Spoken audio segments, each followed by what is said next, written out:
স্বস্তি পেলেন কেন্দ্রীয় স্বরাষ্ট্র প্রতিমন্ত্রী নিশীথ প্রামাণিক। কোচবিহারের দিনহাটায় গুলিকাণ্ডে অবশেষে জামিন পেলেন নিশীথ।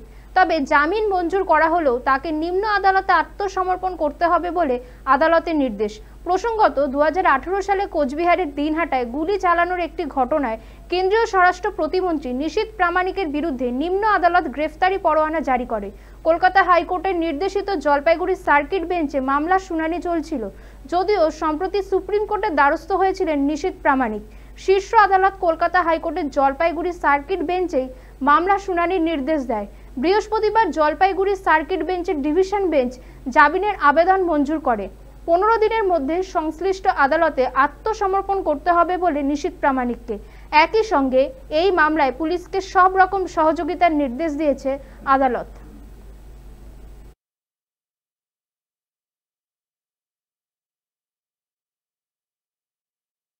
जितने भी विटनेसेस हैं साक्ष्यों के आधार पर और मटेरियल के आधार पर किसी भी प्रकार के ऐसे सबूत नहीं बनते जो कि इस केस में प्रेजेंट पिटिशनर को कनेक्ट करते हैं क्राइम से।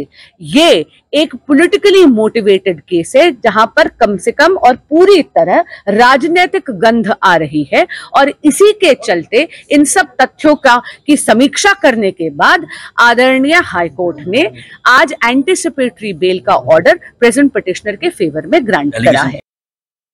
आज के निशीथ प्रामाणिकर मैटरे honourable division bench high court Kolkata जो सार्किट बेंच जलपाईगुड़ी आज के हियरिंग हलो जस्टिस सीआर दास और जस्टिस पार्थसारथी सेनेर डिविशन बेंचे एवं सब एक्सपेक्टगुलो माथाय रेखे कोर्ट एवं चार्जशीट जेहेतु फाइल हो गेछे এই কেসে and there is remote connection with the present petitioner with the alleged crime एगुलो कन्सिडार करे एवं ओनार सोशल स्टैटास कन्सिडार करे डिविशन बेंच आज के ओनार एडभांस जामिन जेटा आमरा एंटीसिपेटरी बेल बोली सेटा अलाउ करेছে এবং ওনাকে 15 দিনের ভিতরে ম্যাজিস্ট্রেট কোর্টে সারেন্ডার করে বেল বন্ডটা যে কন্ডিশনে ম্যাজিস্ট্রেট ওনাকে রিলিজ করবেন সেই কন্ডিশনগুলো ওনাকে নিতে হবে।